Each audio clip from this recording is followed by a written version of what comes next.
This week, I took my time machine back to the year 1957, and I found a bad guy. And even if you somehow haven't heard of this one, you have undoubtedly encountered the various fictional characters his wicked deeds inspired. Norman Bates, Leatherface, Hannibal Lecter. I'll get to all that and way more as we talk about the horrific life and times of the Plainfield ghoul, Ed Gein. And consider this your warning, it's going to get a little graphic on this episode of Vintage Villains.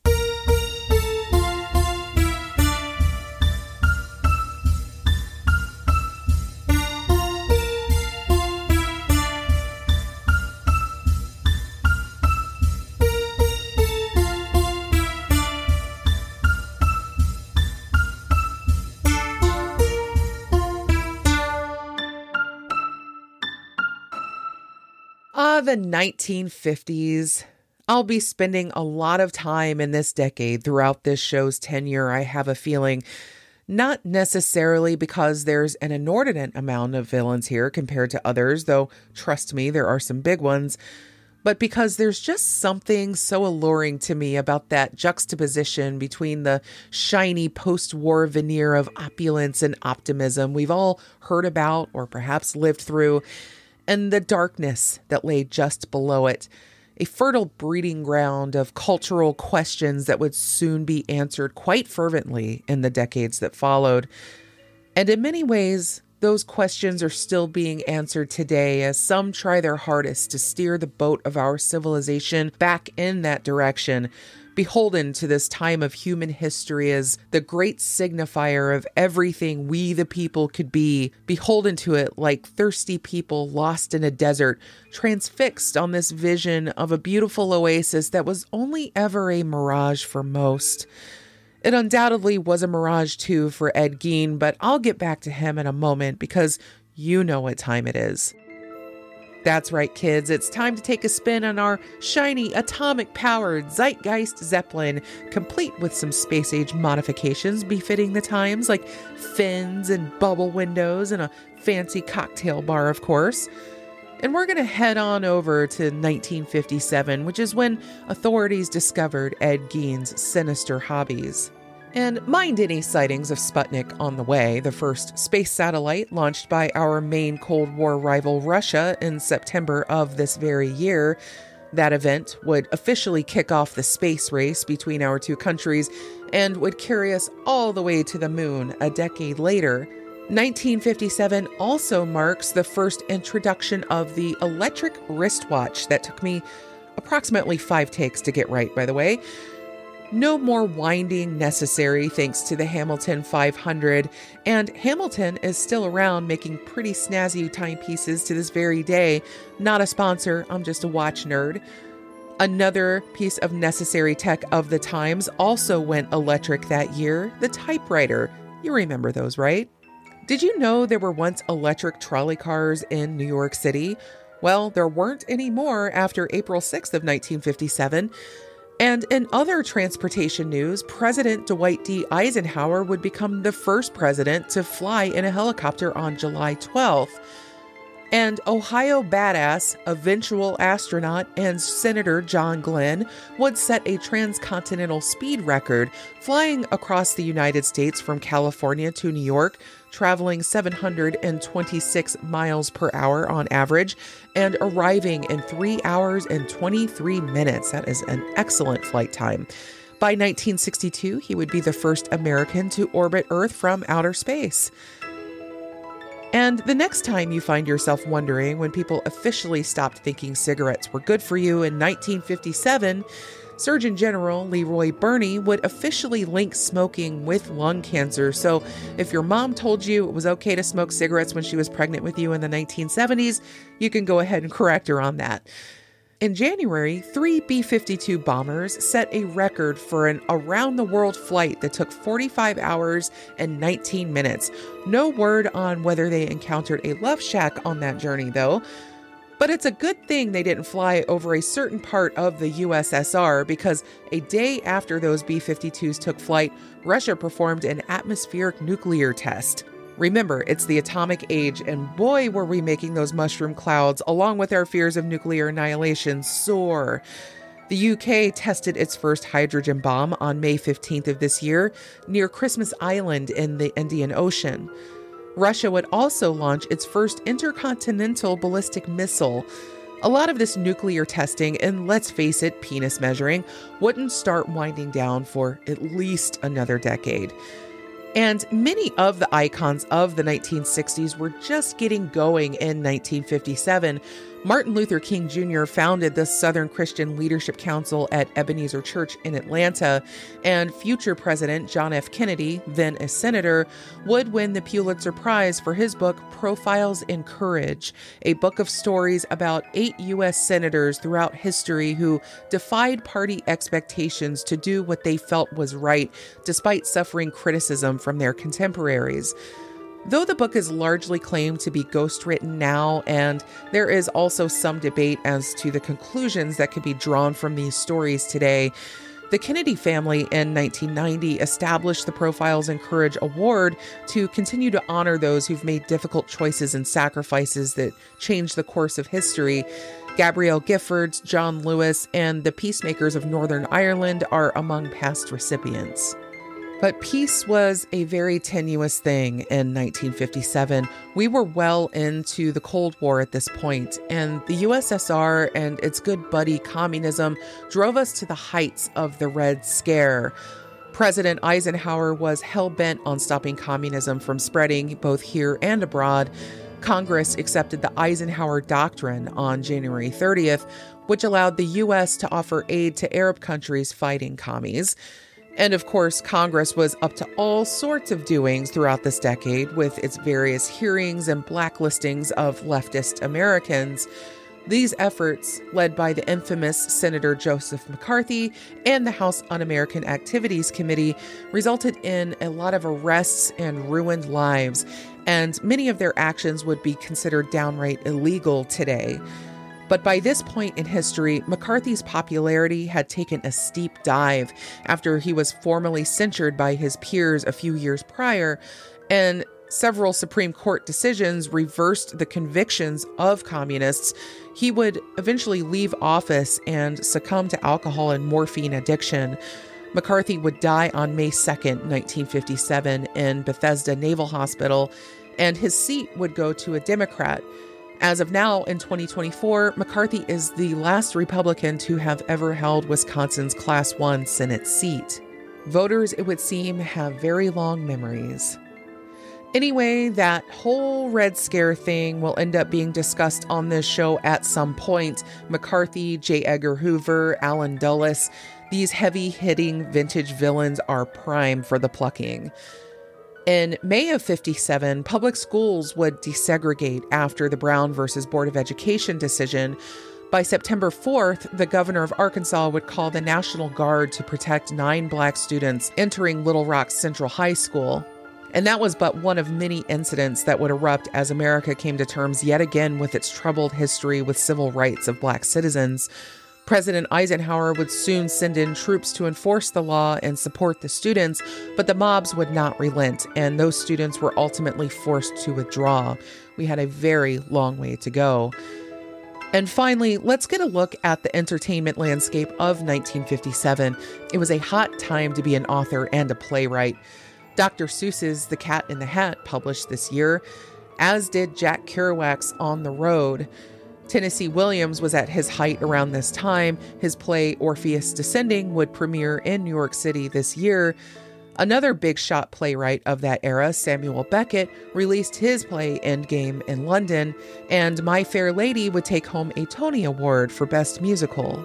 TV sitcom Leave It to Beaver debuted in October of 57, and I think when many of us imagine the 1950s, that show is one of the first to pop up in our minds, maybe along with the Jetsons.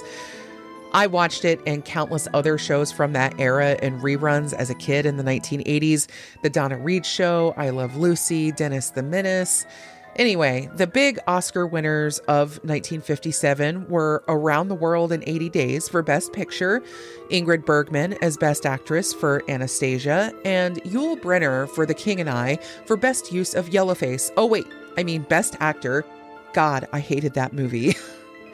James Dean was nominated posthumously for his role in Giant. He died in a 1955 car crash just as the film had wrapped shooting, and the once very in-demand young actor would go on to have a couple more releases after his death. Elvis Presley would have his 7th and final appearance on The Ed Sullivan Show, where he'd scandalized the nation with his swiveling hips the year prior during his rendition of Hound Dog. And then a few months after that, he would release one of his biggest hits, All Shook Up. The Sidney Lumet-directed film 12 Angry Men premiered on April 10th. It's a great movie, but tried to think of it as 12 angry men do all the things juries aren't allowed to do but wish they could. Another favorite, The Bridge on the River Kwai, also released this year. Similar to my mention in the Patty Hearst episode of Penn and Teller meeting for the first time in 1974, only far more consequential, on July 6th of 1957, John Lennon and Paul McCartney would meet for the very first time as Lennon's group, the Quarrymen, performed a concert in Liverpool. And if you're wondering what you might have heard on the radio bopping down the road in your turquoise 57 Chevy Bel Air, Paul Anka's Diana was number 1 on the charts in the latter half of the year, and Elvis Presley's Jailhouse Rock and Jerry Lee Lewis's Great Balls of Fire would be bringing down the house as well. And in baseball, because you know I love a good baseball mention, Milwaukee Brave Hank Aaron would win National League MVP that year. And folks, I could probably hang out in the Zeitgeist Zeppelin for the entirety of this episode. There is so much I left out in the interest of time, and I'll probably be back in this very year again, so I have to save a few things. And also, one of the biggest events of 1957 is the very one this episode is centered around. And as Ed Gein himself might have once said, this skin suit isn't going to sew itself. Just kidding, he probably didn't say that, but let's dive into the nitty and oh-so-gritty of that story, shall we? In examining the pantheon of serial killers who have risen to a level of fame and notoriety that you can immediately name off their crimes when you hear their names, Ed Gein isn't going to rank as near the top as Ted Bundy or John Wayne Gacy, but he's frequently listed on the heavy hitter list for most true crime enthusiasts. The only problem is Ed Gein is still listed as only a suspected serial killer. And at the time he was apprehended, the language to describe such a thing as serial murder was only just in its infancy. Though he's considered a suspect in around 7 unsolved murders in Wisconsin, and I'll mention those a little later here, Gein confessed to only 2 murders, and he was convicted for 1. It was the investigation of the murder of local hardware store owner Bernice Worden that led police to discover the horror show in Gein's Plainfield, Wisconsin home, where he lived most of his life. But even if he didn't do a lot of actual murdering, Gein inspires a similar or deeper level of distaste as a serial killer, especially when you consider the taboo nature of his main interests, which included grave robbing, possible cannibalism, and the sorts of arts and crafts with human body parts that we now take for granted every year when we visit a Spirit Halloween store. But I'm getting ahead of myself, so let's start back at the beginning of the man's life. By the way, big shout out again to author Harold Schechter, whose book Deviant, The Shocking True Story of the Original Psycho is a main source for this piece. Edward Theodore Gein was born on August 27, 1906 in La Crosse, Wisconsin, a medium-sized city situated right along the Mississippi River and the Minnesota border. He had an older brother named Henry, and that was it for siblings. Ed's father, George, was described as a timid and mostly passive man who worked an assortment of odd jobs that he struggled to keep due to his alcoholism. These characteristics routinely earned the scorn of his wife, Augusta, who is described in nearly every source I could find as oppressive and ardently religious in the German Old Lutheran tradition, which tends to hold that everything human beings do and think is riddled with sin and evil. Mind you, this is a splinter off the mainstream Lutheran faith and far more conservative and not fun. It also makes me wonder if, in addition to being the inspiration for Norman Bates' mother in Psycho, if she was living in Stephen King's head when he wrote Carrie, or perhaps that preacher woman Sylvia Pitson from his first Dark Tower book, a deeper cut for you SK fans out there. But Augusta Wilhelmina Lerche married George Philip Gein at the age of 22. They were both from German immigrant families who'd settled in La Crosse and Hamburg, Wisconsin, respectively. 2 years into that marriage, Augusta gave birth to her first son, Henry George Gein. While George struggled with steady employment, Augusta ran a grocery store in order to keep the family afloat. This, I suspect, is where a lot of her resentments toward her husband and men in general grew. Already a woman of strict temperance and tradition, she no doubt loathed the fact that she had to be the breadwinner while also mothering a young son, as well as a husband who seemed barely able to care for himself. This resentment eventually grew into a hatred of all men, and when she became pregnant with her second child a few years later, she wished for a daughter, but it was not to be. With the birth of Edward, her goal then morphed into raising sons that would not turn out like the drunken, sinful men she so hated. So she wrapped them up tight in the bonds of her religion, intent on making herself the moral center of their universe. Augusta preached to her sons daily, drilling into their heads her views on the immoral ways of the world, and particularly women, whom she believed to be instruments of the devil, filling them in with evil carnal desires. From the Bible, she would pluck sermons from the Old Testament and Revelations, those old bangers like Sodom and Gomorrah or the Seven Seals or other stories of holy retribution against the wicked. In 1915, Augusta finally demanded George move them away from La Crosse, wanting her sons far from the influences she deemed evil. People, in other words. They used the proceeds from the sale of her grocery business to purchase a 155-acre farm in Plainfield, which is about 100 miles west of Green Bay. The isolation was very extreme here.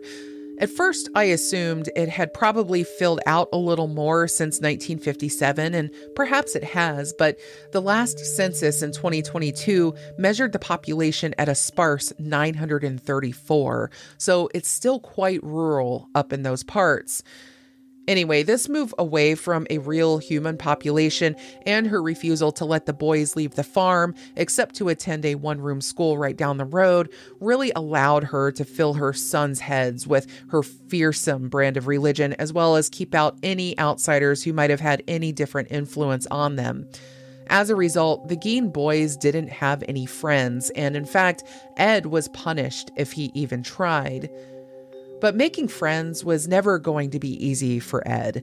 By the time he was living in Plainfield, around that tender age of 9 or 10, when it can be hard for even normal kids to bloom socially, the damage from his mother's abuse was evident.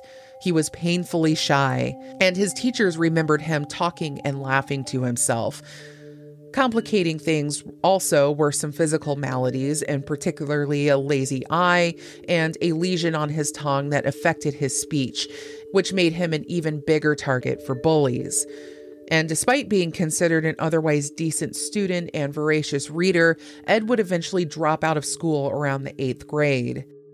And he had no real refuge from this oppressive home life. His father wasn't only an ineffective drunk, he could also be physically abusive when on a bender, which I think only made Ed fall deeper into his mother's stern and protective orbit.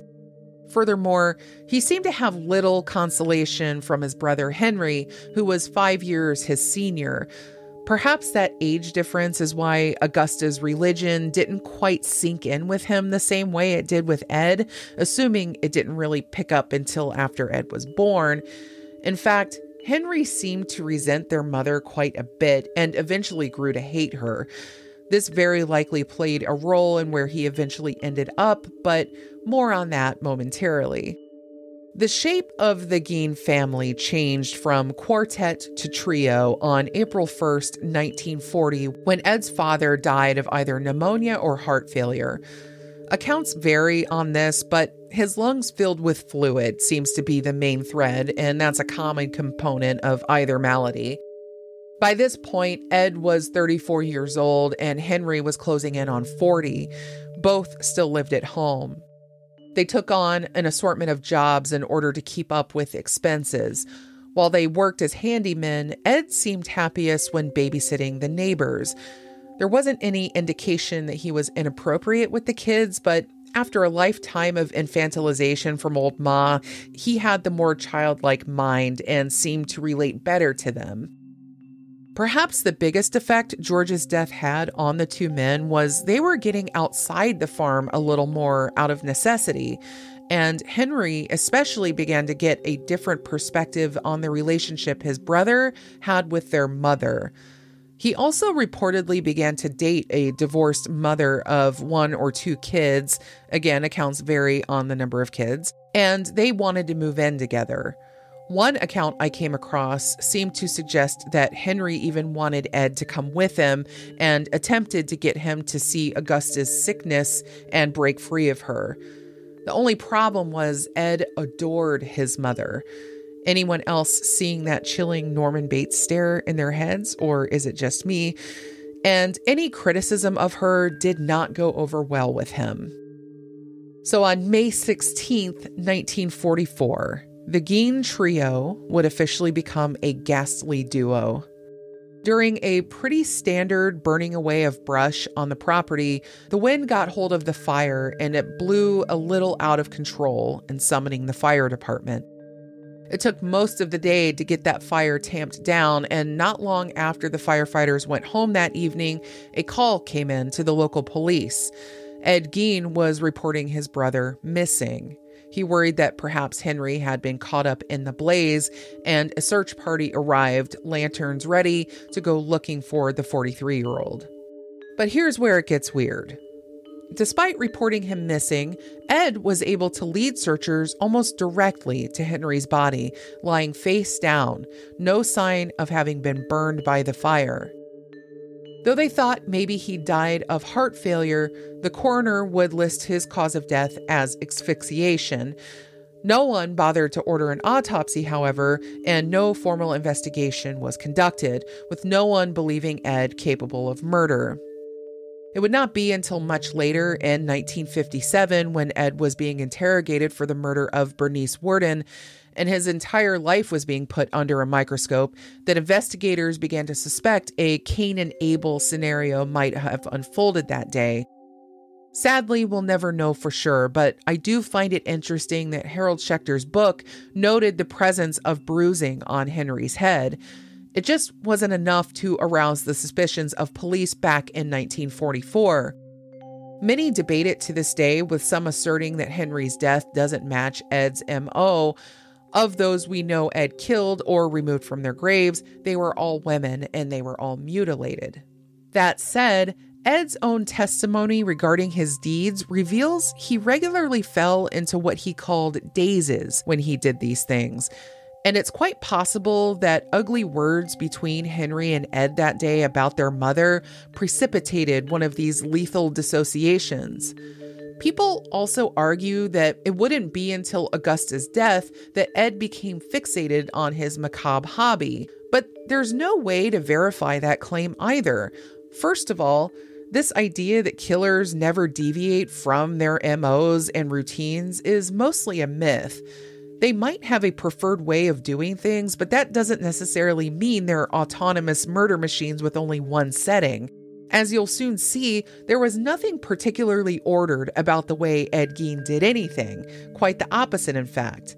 But if Ed hadn't killed previous to Henry's death, and if this was more of a crime of passion, then of course this scene would not resemble any of his later work.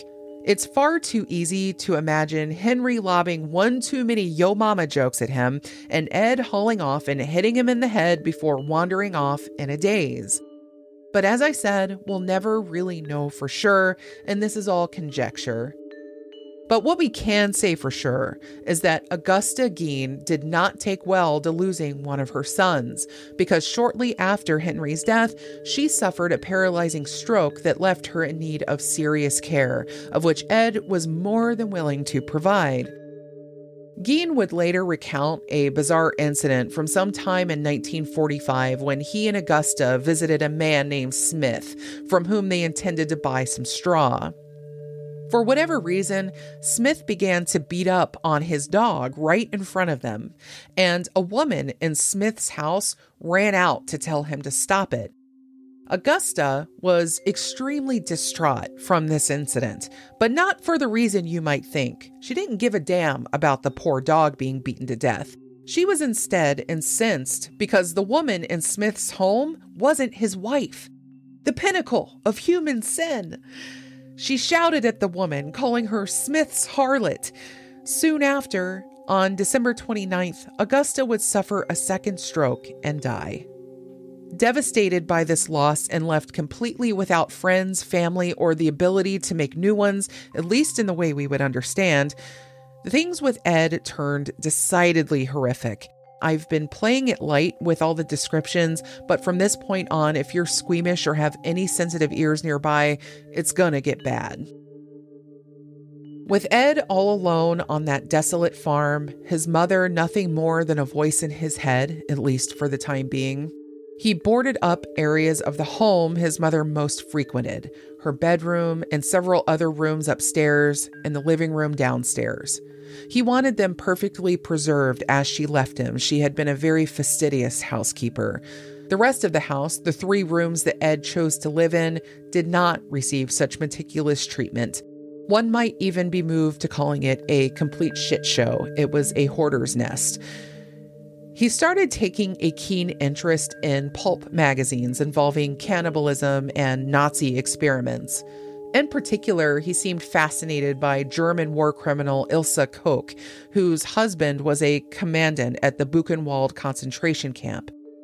Though she wasn't an officer herself, she was a prominent figure known for selecting prisoners with tattoos for death so that she can fashion their skins into lampshades and other items.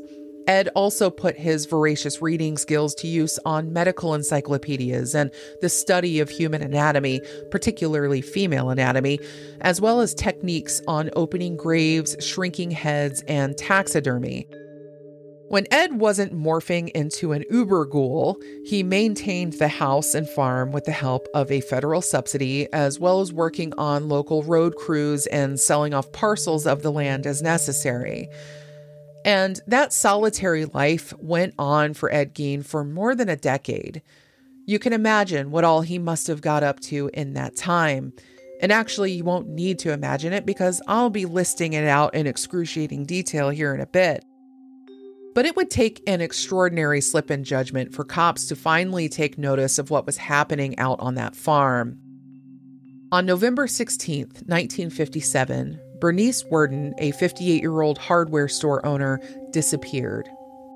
Worden was a well-known figure in Plainfield, having run the shop since her husband's death in 1931. It was the first day of deer hunting season, and the town was emptier than usual that day, though witnesses would report that the hardware store's truck was seen leaving the rear of the building around 9:30 that morning, perhaps in order to make folks believe Bernice was out on business that day. It wouldn't be until 5 o'clock that evening that Worden's son Frank, who also happened to be a sheriff's deputy, would drop by his mother's store to find the cash register empty and a trail of blood on the floor leading out the back of the building. He would also find a sales slip for antifreeze listed as the last purchase made in the store that morning. This was quickly linked to Gein, who had been spotted in the store the night before, saying he would be back in the morning to pick up some antifreeze. Deputies fanned out to go check out the Gein place and ask him some questions, only he wasn't home just yet. They would have to try again later that day, and while poking around one of the sheds on the property, the Waushara County Sheriff Arthur Schley looked inside and saw something that would turn his entire world on its axis. A headless body that would soon be identified as belonging to Bernice Worden was hanging by its ankles, a rod driven straight through them, the organs removed and placed in a nearby bucket. Worden's head would be located in a burlap sack nearby. Her heart would be found in a bag near the stove inside. Later, the coroner would determine she was shot by a .22 caliber rifle and that all the mutilations had been done post-mortem. The sight would traumatize Arthur Schley so deeply that he would later assault Gein at the police station during his interrogation by slamming his head repeatedly into a brick wall. Because of this, Gein's confession was ruled inadmissible. Arthur Schley would die of heart failure about a decade later, only 43 years old. Those who knew him best say he was never the same after experiencing the horror of Gein's crimes. And because Gein would not be ruled competent to stand trial for another 10 years, Schley would die just before he was able to testify in the trial or endure cross-examination about the assault. Once Ed was arrested, the police conducted a full search of the property, and this is where I'm going to warn you again because it really is about to get bad. In addition to finding Bernice Worden's body in the shed, they also found the head of another woman who'd gone missing 3 years prior, Mary Hogan, a local tavern owner. Gein also confessed to this murder, and it would be the last of the 2 murders he would admit to, claiming the rest of his gruesome hoard was sourced from the graves he robbed at the local cemeteries. You might find some claims online that the first grave Gein dug up was that of his mother, but Harold Schechter put that to rest in his book, and there is nothing to suggest that Augusta left her earthly prison. But here's a list of the rest of the items that were found in Ed Gein's ghastly bachelor pad. Whole human bones and fragments, a wastebasket made of human skin covering several chairs, skulls on his bedposts, female skulls with some of the tops sawn off, bowls made from human skulls, a corset made from a human torso skinned from shoulders to waist, leggings made from human skin, masks made from the skin of female heads mounted at eye level on the walls. Authorities, by the way, claimed these masks looked so natural, complete with lipstick and makeup, that you'd be able to recognize the women if you knew them. There was Mary Hogan's face mask found in a paper bag and Mary Hogan's skull in a box. 9 vulvae were found in a shoebox. A young girl's dress and the vulvas of 2 females judged to have been about 15 years old.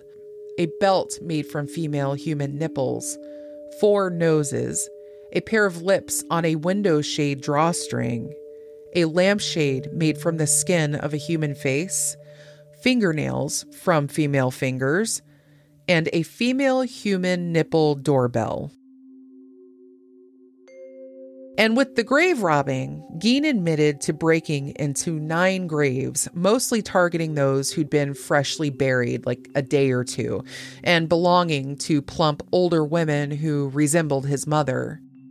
Investigators were able to corroborate 3 of these graves were indeed disturbed, the caskets broken open and either found completely empty, partially empty, or containing the grave robbing tools belonging to Gein. In some cases, he'd return the parts of the bodies or the jewelry because he felt remorse. They didn't open all 9 of the claimed sites, believing 3 was enough to get the idea. And I'm sure they would have needed, family permission, and it would have cost a whole lot of money. And we'll soon find that cost was a big part of the way that this case was conducted. Gein told police that after his mother died, his goal had become to construct a woman's suit out of the parts of other women so that he could, quote, slip into her skin. He would make nightly visits to the cemetery while in one of his dazes and would sometimes slip out of those dazes and stop what he was doing, returning home empty-handed. Gein also claimed most of his grave robbing occurred between the years of 1947 and 1952. When asked whether he performed necrophilia on them, Gein himself said he was not interested in having sex with corpses because they smelled too bad. But I have to think he probably tried at least once before coming to that conclusion. But once the parts he harvested were properly tanned and preserved, Gein would reportedly engage in the world's most disturbing form of cosplay: death mask, skin shirt that included women's breasts, a preserved vulva placed over his own genitals. Look, we all remember the Buffalo Bill scene from Silence of the Lambs, right? Well, there you go. Sorry to break it to you, but Thomas Harris's art was merely imitating life, at least in this instance. Given that Gein claimed to have ended his grave robbing in 1952 and that he is known to have murdered Mary Hogan in 1954, it seems to indicate a desire to step up to fresher victims. You'll recall I mentioned at the top of this episode that Gein was only a suspected serial killer, but I think that's only the case because this happened in the 1950s. Jump ahead a few decades, and I'm sure they could have done a lot more to link Gein to far more murders with more forensic tools.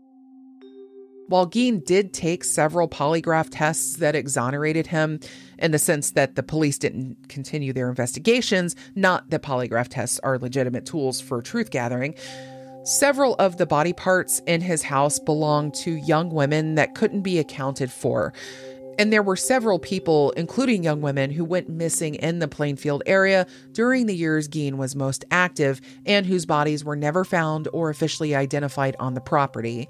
So I'll leave it to you to decide on that, but I think a man as lonely and disturbed as Ed Gein almost certainly found more ways to entertain himself than we can only begin to fathom. So what ultimately became of the Plainfield ghoul? Well, as stated before, Gein was found incompetent to stand trial after his 1957 arraignment and was institutionalized in the Central State Hospital for the Criminally Insane, now known as the Dodge Correctional Institution, in Waupun, Wisconsin. He would eventually be transferred to the Mendota State Hospital in Madison. Diagnosed with schizophrenia, he would not be found competent until 1968. After a 1-week trial where he claimed he'd accidentally discharged the firearm that killed Bernice Worden, he was found guilty by a judge. His defense had requested no jury. There would be a separate trial dealing specifically with Ed Gein's sanity, something that reminded me a whole lot of the trials around Jeffrey Dahmer, now that I think about it. The same judge would find Gein not guilty by reason of insanity, and he would be returned to spend the rest of his life in the mental hospital. While Gein admitted to the murder of Mary Hogan, he was only tried for one murder, again due to the prohibitive costs involved. Gein's property, including the house and the acreage upon which it sat, was scheduled to be auctioned off in 1958, but on the morning of March 20th, the house burned to the ground. Some suspected it was inadvertently caused by cleaning crews burning garbage nearby the day before, but there was no evidence those fires had spread. Arson was a likely culprit due to the locals' fears the house would become a gruesome tourist attraction. And given that Bernice Worden's son, Frank, was also a member of the fire department in addition to being a sheriff's deputy, the investigation was just not given much priority. And while I think that sounds both convenient and just, upon learning the fate of his home, Gein merely shrugged and said, "Just as well." Gein's Ford sedan, however, which he used to haul around his graveyard finds, was sold at auction for $760, that's about $8,000 in today's bucks, to a carnival sideshow operator who charged people $0.25 apiece to have a look at it. Ed Gein would go on to live a good while longer, finally dying from lung cancer on July 26, 1984, at the age of 77. He would be buried in a plot alongside his parents and brother in the same Plainfield cemetery he regularly plundered. There was once a stone marking his grave, but over the years, visitors would chip off pieces of it for souvenirs. But in 2000, the stone was stolen. A year later, it would turn up in Seattle, Washington, which is the most Seattle thing I have ever heard, and I used to live out there. The stone is now in storage at the Waushara County Sheriff's Department. And that's the gruesome, ghastly, and honestly really damn sad story of Ed Gein. A story that would so horrify the nation, it would inspire an industry to devote itself to the shocking and the macabre in a whole new way. Robert Bloch's novel Psycho would be adapted by Alfred Hitchcock into the iconic film that changed the culture around moviegoing. I already mentioned The Silence of the Lambs and the Texas Chainsaw Massacre, but Gein's story also inspired Rob Zombie's films House of 1,000 Corpses and The Devil's Rejects. At one point in the mid-1970s, documentary wizards Errol Morris and Werner Herzog tried to get a film about Gein off the ground. Morris had apparently spent a lot of hours interviewing Gein. Ultimately, the two parted ways on the project before it could come to fruition, but you can read about it in a 1989 New Yorker article that I'll try to include here in the show notes. The whole story and the way it managed to catch a tailwind in the zeitgeist that continues to keep it alive in people's minds all the way out here in 2024 really brings to mind the discussions currently being had in the true crime community about how we consume these kinds of stories, these real-life horrors and tragedies, and render them down into simple entertainment. Is it exploitive? Insensitive? Gauche? Perhaps. But when someone's actions defy comprehension to the level that Ed Gein's did, especially at a time in history when we were working so hard to tell ourselves that we were a good, upstanding, just, and victorious nation that had beat the Nazis and were working on beating the commies and still on the precipice of that long, embarrassing slog through Vietnam, it's easy to see how a culture with the taste slapped fresh out of its mouth by something so grisly can immediately jump to books and movies to process something that already feels so unreal. We just weren't ready to talk about what the story of the Gein family was really trying to tell us about the importance of not isolating ourselves and our kids, of not filling their heads with fear while holding them down with an iron boot to their necks. Augusta Gein didn't see her sons as individuals and future adults. She saw them as possessions to be molded in her image. And Ed came to see people much the same way and used crude tools and a mind warped by decades of cruelty he came to mistake for love. He molded them into what he needed to be, his mother, without whom his life made absolutely no sense.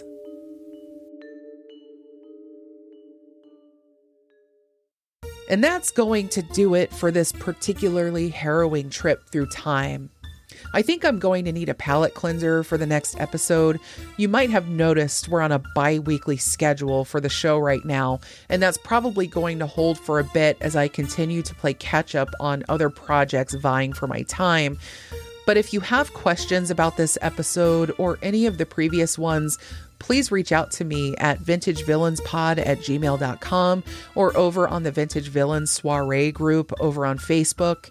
I'm also hanging out over on Instagram. And of course, there's always the Patreon, which is a great way to support the show for a few bucks a month. And it gets you in for quarterly drawings for free merch and YouTube live events as they happen. I'm planning a big one right now involving an infamous case you all know, but probably not as well as you think. And if you're on the groups, you already know what I'm talking about. I also wanted to mention, if you need transcripts for the show, you can find them over on my website at Warped Cortex Media.